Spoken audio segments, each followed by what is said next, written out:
the relentless entrepreneur.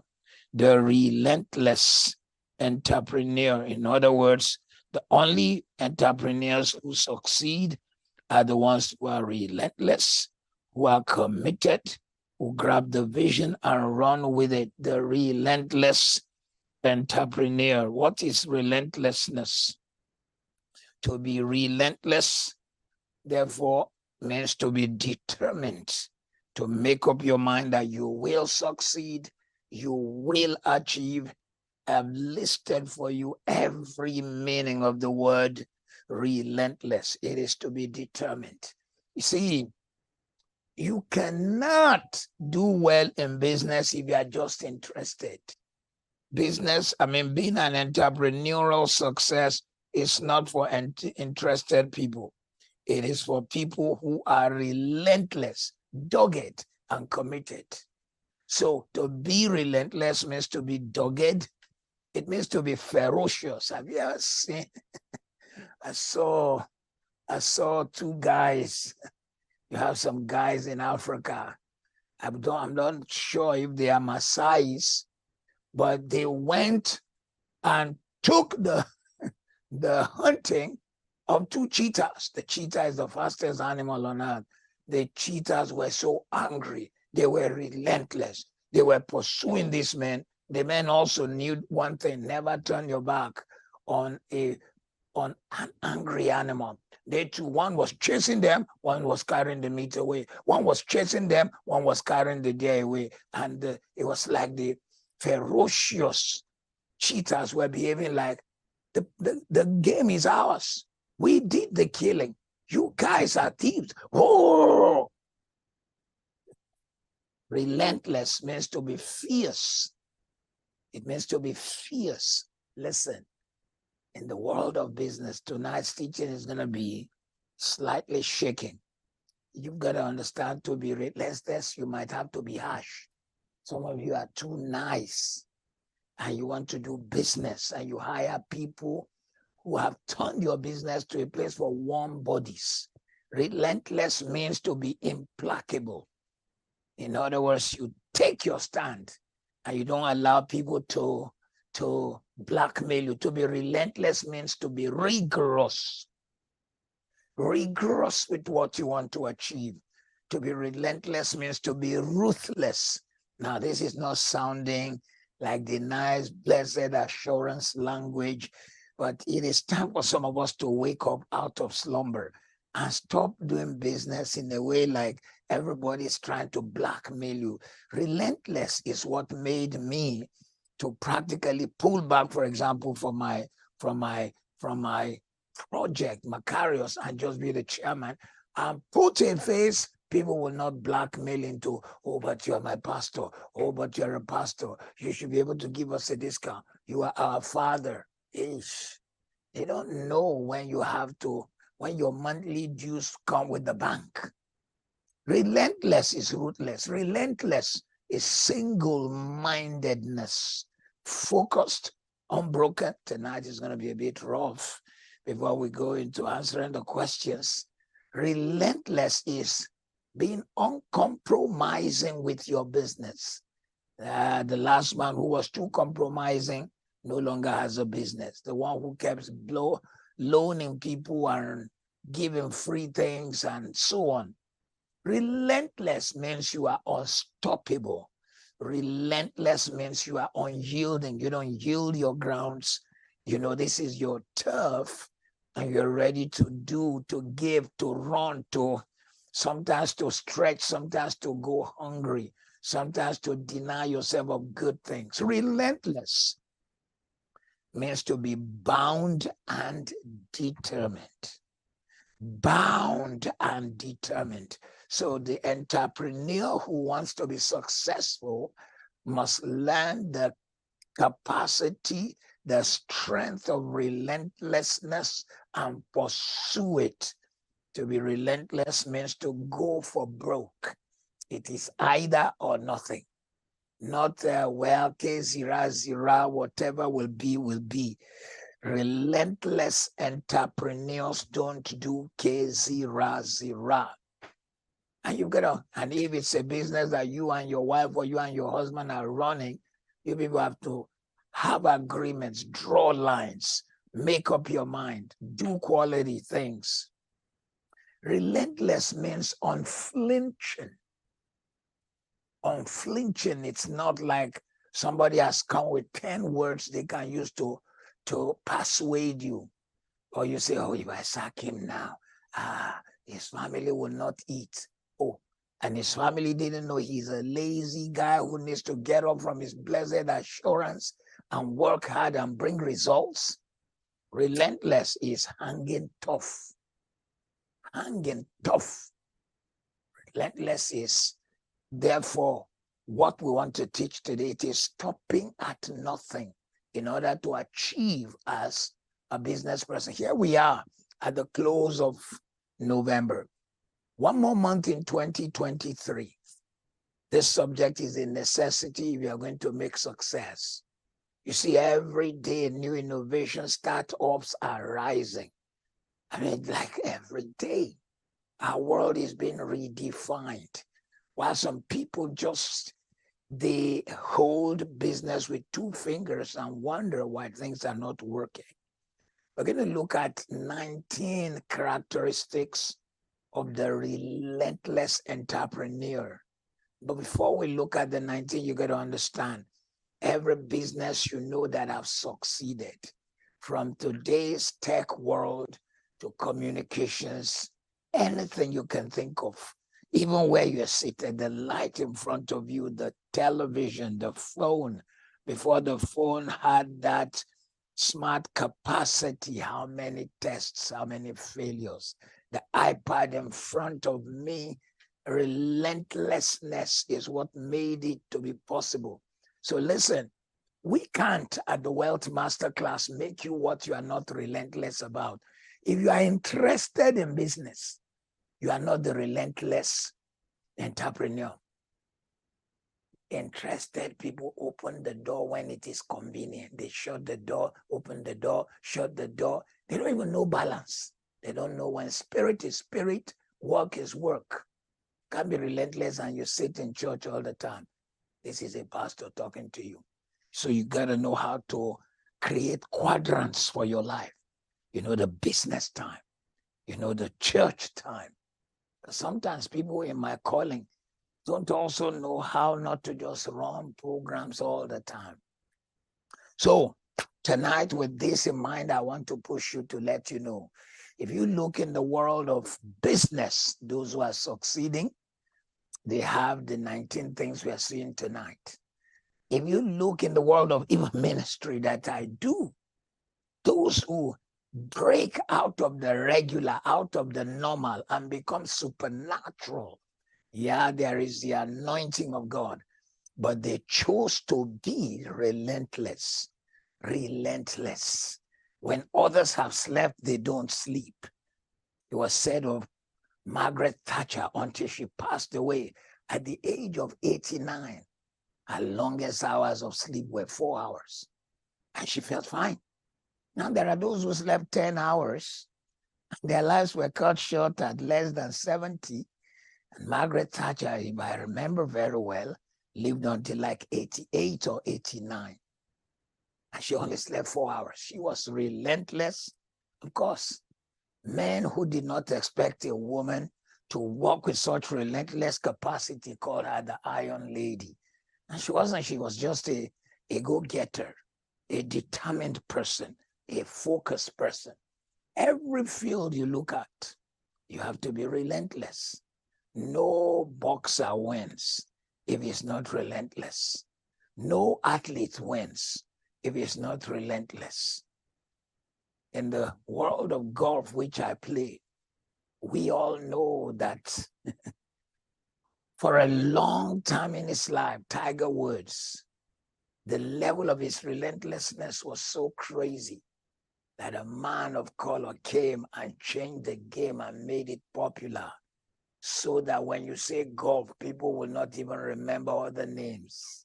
They will only remember Tiger Woods. He was relentless. What shall we say about the young man who was raised by his mother? but she raised him to be relentless, and that is Jordan. So these 19 things. Number one, you must be addicted to what you do. So you're on this platform. What business exactly do you do? Are you addicted to it, or you are just interested? Because if you are not addicted, you wouldn't have ideas. Because you see, addiction makes you to come up with 10,000 ways to do the same thing. Did you know that the people who smoke all kinds of drugs, what adds to their addiction and what increases their addiction are all kinds of innovative ways they have found. They're addicted to the drug. So where I see nothing, they see something. They know which chemical to mix with another chemical to make something out of it because of their addiction. Listen, again, I repeat, in the world of business, you can remain ordinary and you can break the ceiling on top of your head, your family, your business by becoming relentless. And number one is, as we step into the new year, you have to tell yourself, if I'm going to be successful, I need to be addicted to success, to really be such that it is my passion, my hunger. I dream it, I feel it, I see it, I eat it, I sleep it, I wake up, I'm writing notes about it. Addiction to what you do. It's number one, it is crucial, it is major. It is so congruent to you succeeding. So when you meet people who have really, really achieved, like I just told you about Tiger, he became addicted to the game, even though he was fantastic. He had admission to one of America's best universities, Stanford, probably did only 1 year and got out of it. But, and then became addicted. Tiger was sometimes, whenever I go play golf, I play in a golf course here in Nigeria called Ikeja. They have trees that are like 15 meters, 20 meters. It is just almost impossible for you to loft a ball and climb those trees. But when I first took on golf, when I had the time, now I don't play much. This year I've played 5 times. Can you believe it? Last week, Monday, I played, and yesterday, I had to play yesterday because I paid so much membership fee in the golf course near our house. My money is going to expire on the 31st of December. I must not tell you the amount, and I have not played once. At least let me get my conscience free by playing once. Maybe I'll play again next month before the year rolls out. Number 2, and this one too is an addiction. And this is a very strong language. You have to be addicted to greatness. Don't be addicted. Don't just do what you do for ordinary. I want to shake everybody today. I want you to be able to be our testimonial. The person who from Wealth Masterclass rose to greatness. There has to be an addiction, a desire, a passion, a hunger. I see too many young men. Instead of them having an addiction to greatness, they are busy just celebrating greatness in others. How do you have an addiction to greatness? What do you do? 1, show up early. Show up early. Show up early. Even on off days, show up. And then have to be begged to stop. You have to be begged to stop. That is addiction to greatness. You must have this hunger, this desire. You must see the end result. You must want it so much. So addiction to greatness, one of the worst things you could do to yourself is to is to not push and not make any effort and remain ordinary. And you never rose to your full potential. And to rise to your full potential, therefore, you must show up early. Be the first one to knock on the door. You must show up even on off days. Let me go back to golf. When I used to play Rice Bridge, there had been days I had wondered why they shut the golf course because it was a holiday. I wanted to play. And then there are days they want to shut the course because it's time to close. You see, I've used that as an illustration. In business, you see some people, they want the benefit of success. They negotiate the benefit of success, but they don't know how to show up early. They don't know how to stay on late. They don't know how to even show up on off day. Their phones are switched off. I have had one or two staff like that. And very interesting. Such persons don't know. I have categorized them. You can never get them past office hours. They've switched off their phone or they've removed data. Knowing that I am a WhatsApp person, they've removed data. Or they might not even pick calls. And you just look and you see that this person is gifted in one area, but has no addiction for greatness.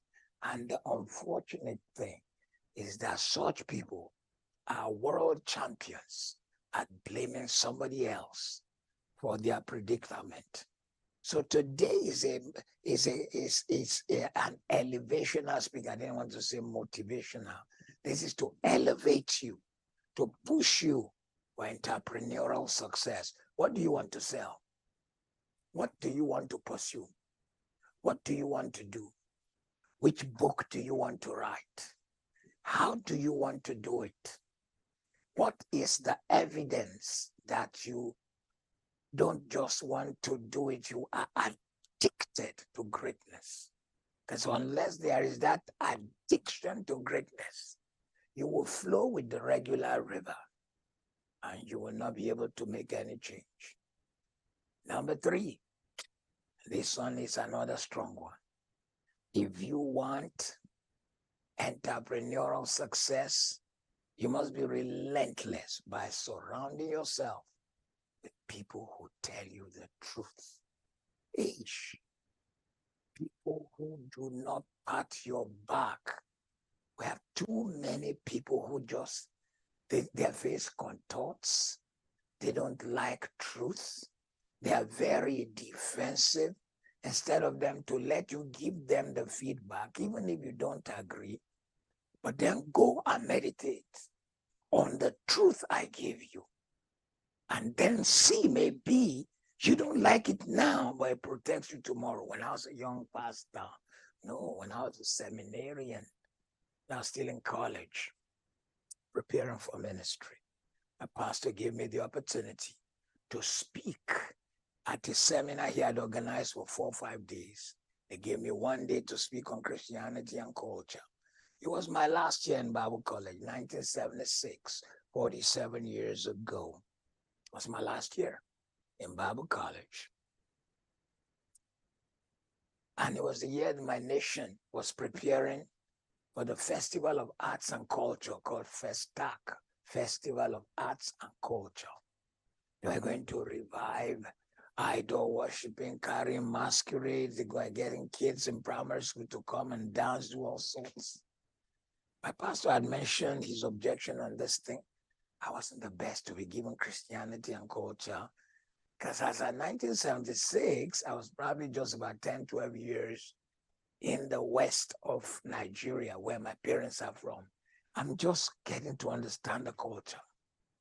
And even apart from that, I'm a seminarian who is to preach the word. I spent the whole of that night just attacking the government.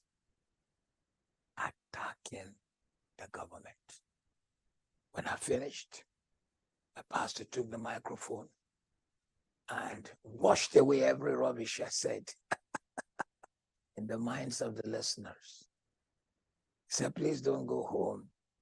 And they said, with all this teaching tonight, the teacher saying the reason the government organized it is because the president wants the Queen of England to come and give him some rubbish, total nonsense. Was what I was teaching on the day. My pastor corrected me publicly. I almost died where I was sitting. Nowadays, when I really played, I can't imagine a lot of the young men in ministry take what I took from my pastor. They would just resign the next day. They would just resign. You haven't even said anything close to that. My pastor corrected me. They just canceled everything I said. Then prayed for the people, closed the service. My deliverance that day was that the power holding company took the light. So people walked out in darkness. I died where I was sitting. But the truth my pastor spoke on that day in, I think it was June 1976. I was to graduate in October.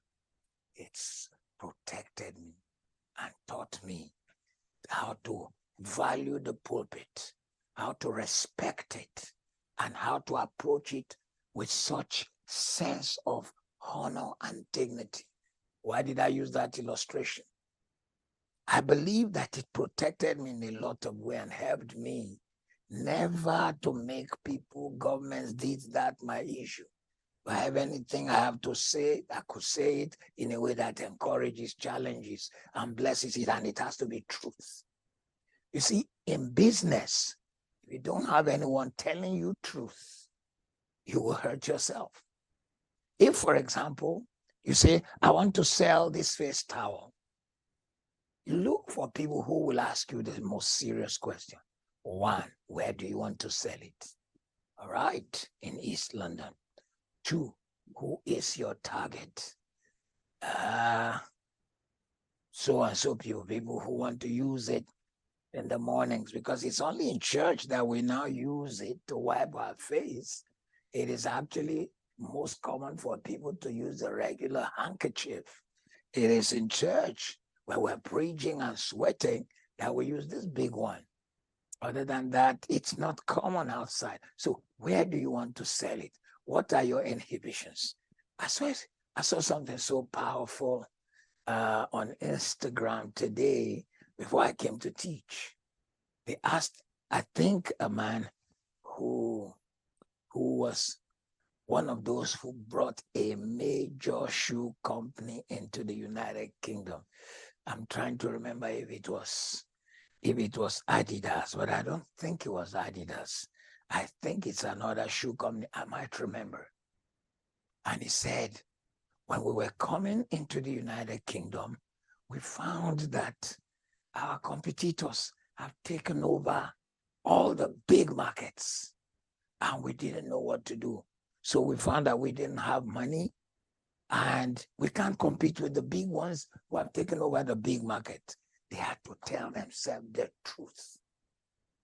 They said we had to study, and then we observed that our competitors were not interested in gym shoes. They were not interested in people doing ballet. They were not interested in people who want to wear it for leisure.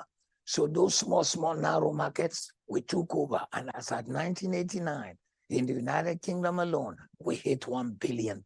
Wow. You see, they told themselves the truth.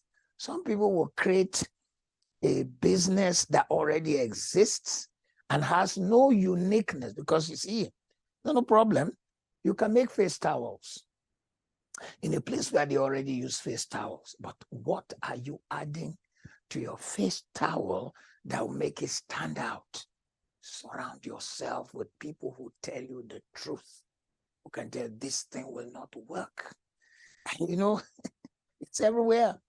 I've seen young men in the work that I do in church who will say, I want to go start my own thing.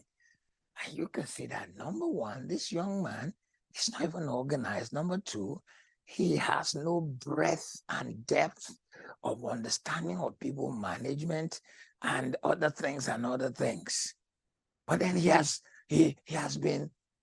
not been told truth by those who can tell him truth.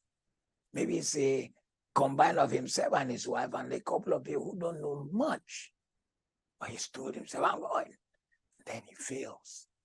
Then he's looking for someone to blame for where he is. So let us assume that you are into properties. You're buying properties. What is the truth you should look for? The first truth you should look for is, what is the trend in town? Second truth you should look for is, what is the forecast of the future? Third truth you should look for is, where is the space I can occupy? Who needs my service now? So to be a relentless entrepreneur, you need truth. And truth. And those truths may be hurtful, but you can use it to grow.